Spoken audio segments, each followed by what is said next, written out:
Warriors All-Stars is a first-person shooter created by Tecmo.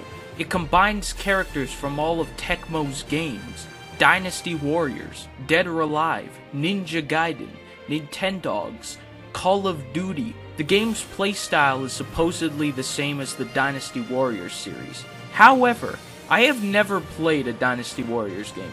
The closest I have played is Hyrule Warriors, and that's another spin-off. However, I do know that the characters and setting of Dynasty Warriors are based off of the real Chinese dynasty times.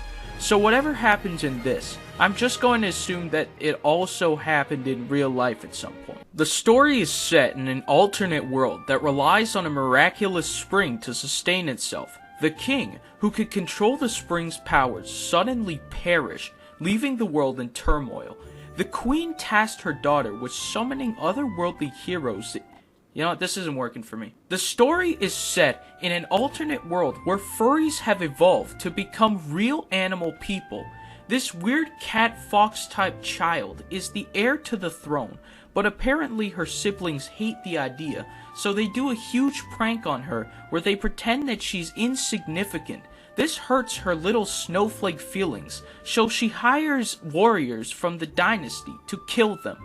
Also the cartoon cat from Splatoon, and so begins the Great Furry War of whenever this game came out. Copyright, do not steal. Now the controls are simple. The square button acts as the main attack, but pressing it repeatedly changes it to a combo attack. The triangle button acts as a heavy attack, but it can be combined with square to do a powerful combo. The X button is jumping, however, it can also be a roll to evade attacks, but only if you are running, which happens when you are moving for a certain amount of time. However, using an attack cancels the running. You can also use jump to do mid-air attacks, which are useless because none of the other enemies jump, and the circle button is your special attack. Those are the controls.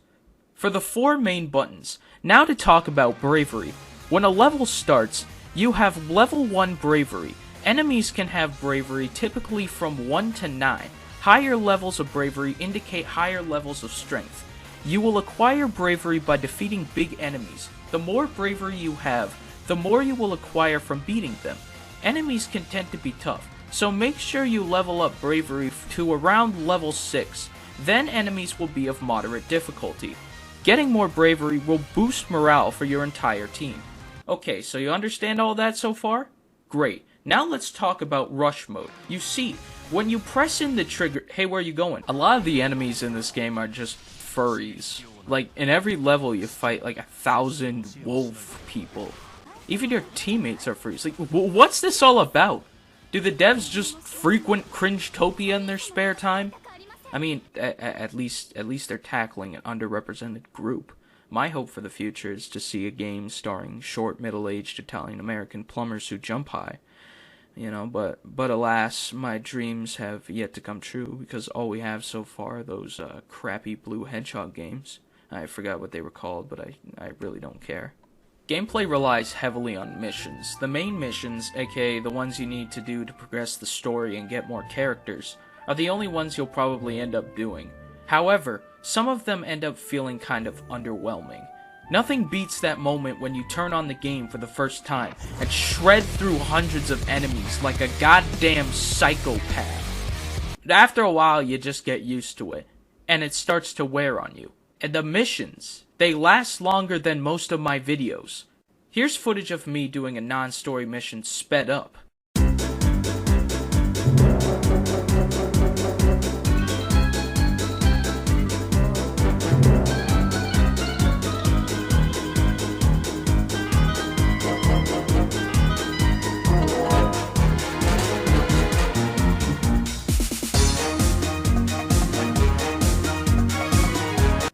Okay, now add like 30 more and you got yourself a game. Look at this guy. He's stuck. He can't retreat. Look at him. He's dumber than a newborn baby.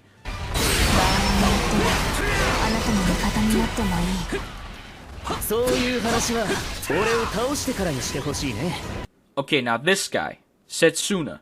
He's the bad guy here. We need confidential information from him. So, naturally, he's gonna put up a fight, right? He's gonna be a tough nut to crack. Well, let's see.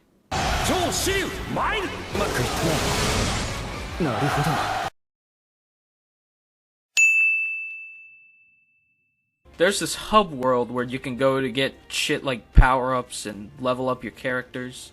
There's also this weird hot springs area that exists. I don't really know why, but sometimes this can happen.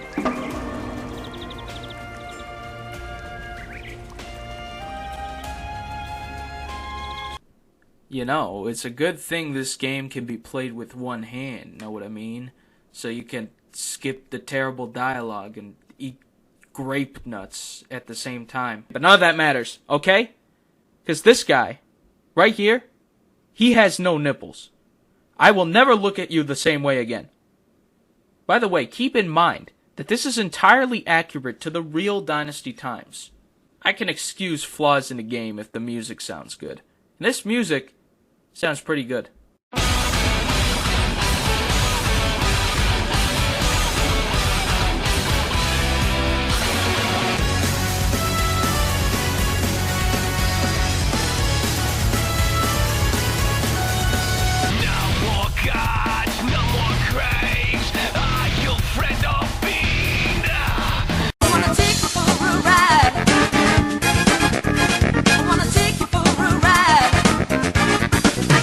But enough of that.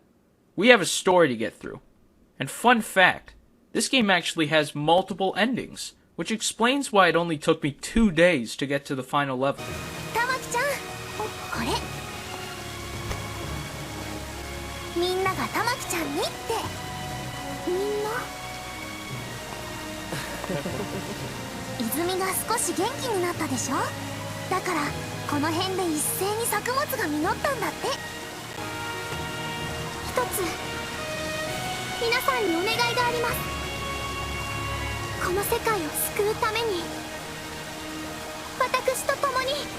Okay, I can excuse flawed gameplay, and I can excuse convoluted controls.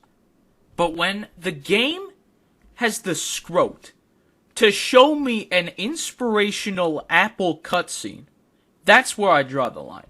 So if you want my opinion on how I think this game ends, everyone sets aside their differences and the furry war comes to an end, and everyone lives happily ever after, and then the universe explodes.